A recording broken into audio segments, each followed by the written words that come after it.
नमस्कार, धन्यवाद। बहुत बहुत बधाइयाँ मेरे वीडियो को सब्सक्राइब करने के लिए और व्यूज़ बढ़ाने के लिए।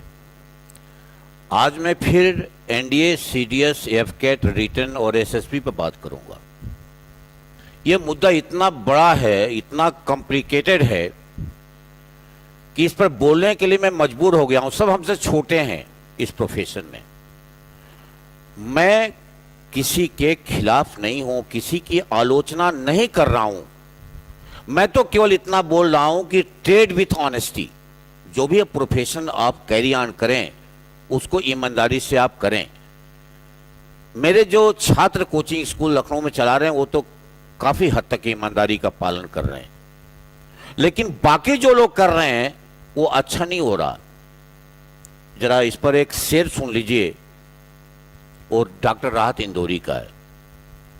इस खुश्क दरिया में थोड़ी सी रवानी और है, इस खुश्क दरिया में थोड़ी सी रवानी और है, और रेत के नीचे थोड़ा सा पानी और है।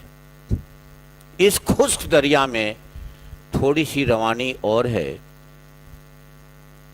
रेत के नीचे थोड़ा सा पानी और है। एक कहानी कहकर वो मुतमईन हो गया। मुतमईन मीन होता है सेटिस्फाइड। एक कहानी कहकर वो मुतमईन हो गया, वो भूल गया कि आगे एक कहानी और है।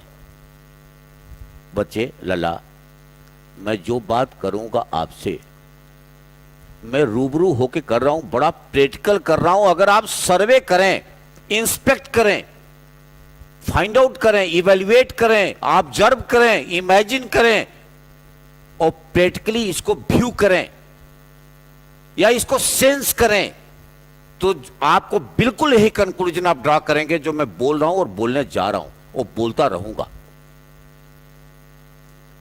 यार, सबको तो मालूम है कि मैं डिफेंस में सेना में अधिकारी बनना है। दिस इज द कमीशन्ड अफसर cadre, and I'm proud to say this is the highest cadre in the land. उद्देश्य इतना बड़ा है तो मोटिवेशन लेवल भी उतना बड़ा होना चाहिए, और उतने बड़ी तपस्या भी करनी पड़ेगी। मैं छोटा सा एक कहानी सुना रहा हूं।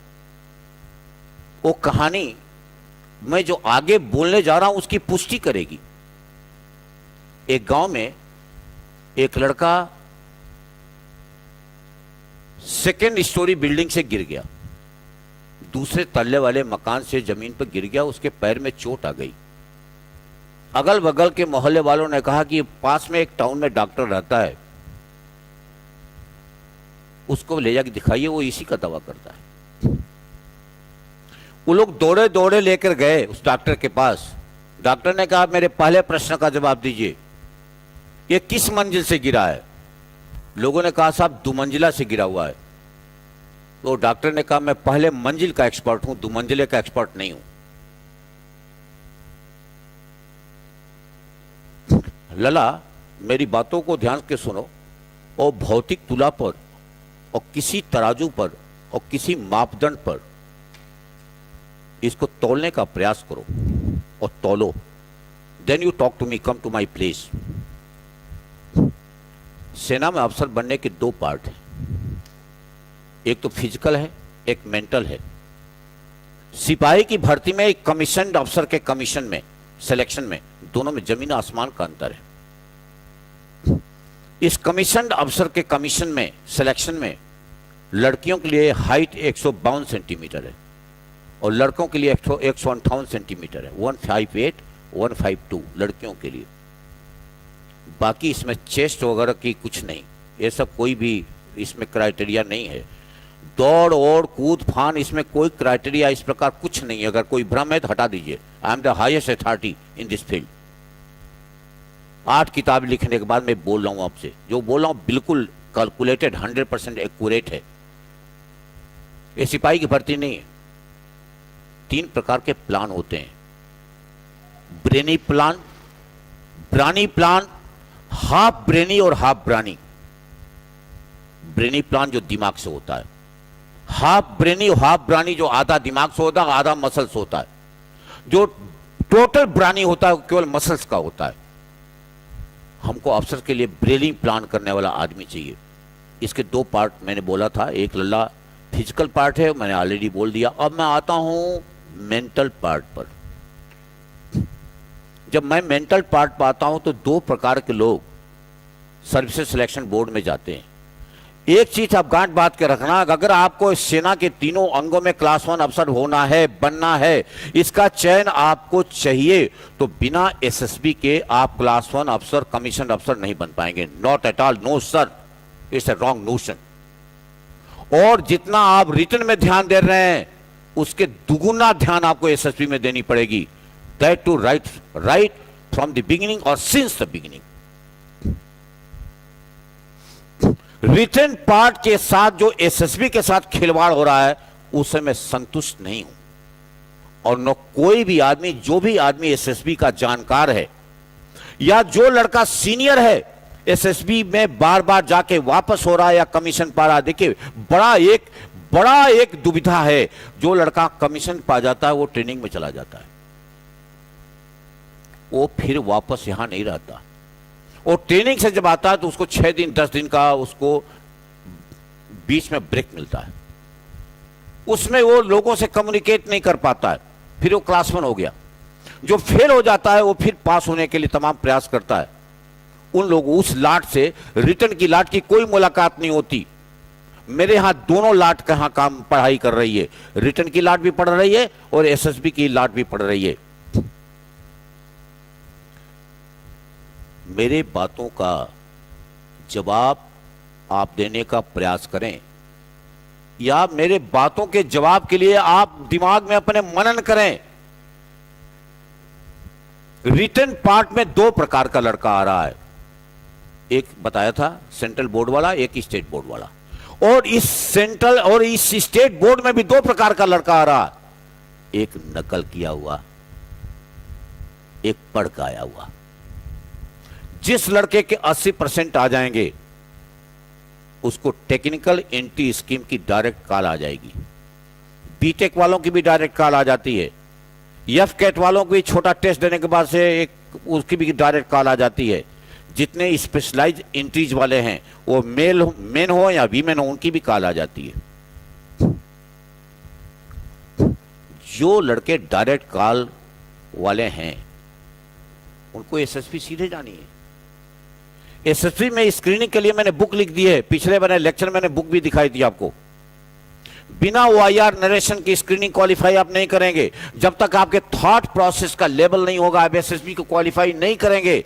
जब तक आपके पास इंटरप्रिटेशन नहीं होगा, लॉजिक नहीं होगी, एक्सपीरियंशियल सेंस ऑफ रीजनिंग नहीं होगी, जब तक व्हाट, हाउ एंड व्हाई के आप कंक्लूजन पर नहीं आएंगे, एसएसबी क्वालिफाई नहीं कर पाएंगे। रिटन के साथ आप एसएसबी दें, एसएसबी के लिए आप एक्सपर्ट रखें, मैंडेटरी रखें, इसको आप एक्सपर्ट्स रखें, जीटीओ, साइकोलॉजिस्ट और इंटरव्यूइंग ऑफिसर तीनों रखें। आप फर्जी ना रखें, ओरिजिनल रखें, विज्ञापन दें, तलाशें, फाइंड आउट करें। लड़कों के साथ इनजस्टिस ना हो। A proper justice, natural justice should be render to with them and to them. और इसके लिए मैं और आपको एक सुविधा बता दूं, मेरे यहां सुबह का सेशन 7 बजे से लेकर 11 बजे तक, केवल आप 3-4 महीने का कोर्स कर लें, 1000 रुपया महीना देकर के आप, जिसमें आपका बोलना, नरेशन सब प्रैक्टिस हो जाएगी। वो 3-4 महीना कर लें, इससे कम से कम बोलना तो आ जाएगा। जो लड़का रिटन टेस्ट पढ़ रहा है, रिटन टेस्ट में, उसके लिए उसको बोलने आना चाहिए, उसके पास नरेशन होना चाहिए, स्पीकिंग पावर होना चाहिए। 2 word, there are 2 kinds of power in the world, power of written word and power of spoken word. लड़का जब रिटर्न करता है तो उसके साथ उसको अगर बोलने का प्रशिक्षण नहीं दिया जाएगा तो बोल नहीं पाएगा। बोलना ये ह्यूमन डेवलपमेंट जो प्रोसेस है, जो पर्सनालिटी का डेवलपमेंट का प्रोसेस है, ये बड़ा स्लो है और टीडियस है। इसलिए जब भी हमारे पास कोई लड़का आता है तो सबसे पहले उसका हम पीआईक्यू भरवा लेते हैं, जिसको कहते हैं पर्सनल इंफॉर्मेशन क्वेश्चनर। इसमें आपका सोशियो इकोनॉमिक बैकग्राउंड और डेवलपमेंटल हिस्ट्री आ जाती है। इसमें आपके मीडियम ऑफ इंस्ट्रक्शंस, आपकी क्वालिफिकेशन, आपके क्वालिफिकेशन का स्टेटस और कदर, आप हिंदी स्पीकिंग बेल्ट से हैं, हिंदी स्पीकिंग में हिंदी मीडियम से हैं, आपके इंग्लिश मीडियम से, वो आ जाता है, और आपकी वर्थ आ जाती है कि आपके पास वर्थ कितनी है।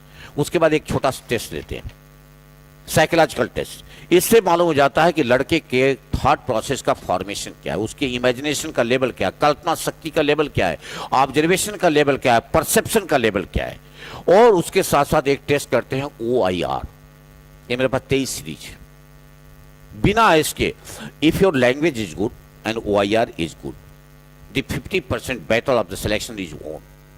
तो ये 23 सीरीज है, यहां भी करने की सुविधा है। मैं बार बार बोल रहा हूं, मैं बार बार रिक्वेस्ट कर रहा हूं कि जो भी लड़का कहीं से भी रिटर्न कर रहा है वो दिमाग में सोचने का प्रयास करे, मूव करे, चारों तरफ देखे कि रिटर्न के साथ एसएसबी की क्या वैल्यू है, बिना एसएसबी के क्या हम रिटर्न पढ़ करके कुछ कर पाएंगे। रिटर्न में तो यह है कि 3-4 टीचर आपने रख दिए, एक मैथ्स का, एक इंग्लिश का और जीएस के 2 पार्ट हैं। एक साइंस वाला पार्ट है, एक आर्ट्स वाला पार्ट है, जनरल स्टडीज का पार्ट है। इसके टीचर रख दिए, रिटर्न हो गया। लेकिन एसएसबी का क्या होगा? एसएसबी के लिए तो आपको एक्सपर्ट्स रखने पड़ेंगे, फर्जी एक्सपर्ट से काम नहीं चलेगा, ओरिजिनल एक्सपर्ट्स रखने पड़ेंगे। मैं इस मुद्दे पर एक शेर कह करके अपनी बात को खत्म करते हुए अगले बार 1 हफ्ते बाद फिर इस मुद्दे पर बोलूंगा, और डॉक्यूमेंट के साथ, कि वाकई में लड़कों की जो लाट आ रही है उनके प्रोफाइल क्या है, उनका वर्थ क्या है, उनका एजुकेशनल स्टेटस क्या है, कि because there is a difference between having the qualification and being qualified. जो एक शेर में कहने जा रहा था, वो शेर बड़ा सटीक है। वो शेर है कि आदमी कभी कभी अपने को यूं ही सजा देता है, आदमी कभी कभी अपने को यूं ही सजा देता है, रोशनी के लिए सोलों को हवा देता है। आदमी कभी कभी अपने को यूं ही सजा देता है, रोशनी के लिए सोलों को हवा देता है। मुझे तरस आती है उस वैद्य की विद्या पर जो भूखों को सेहत की दवा देता है। नमस्कार, धन्यवाद, बहुत बहुत बधाइयां। मेरे वीडियो को सब्सक्राइब करें और इसकी व्यूज बढ़ाएं। कोई अगर त्रुटि हुई हो तो क्षमा करें, मुझे किसी से कोई ऐतराज नहीं है। केवल आप इस प्रोफेशन को बहुत ऑनेस्टी से करें और लड़कों के साथ, उनके भविष्य के साथ कोई भी इनजस्टिस न हो। नमस्कार, सॉरी।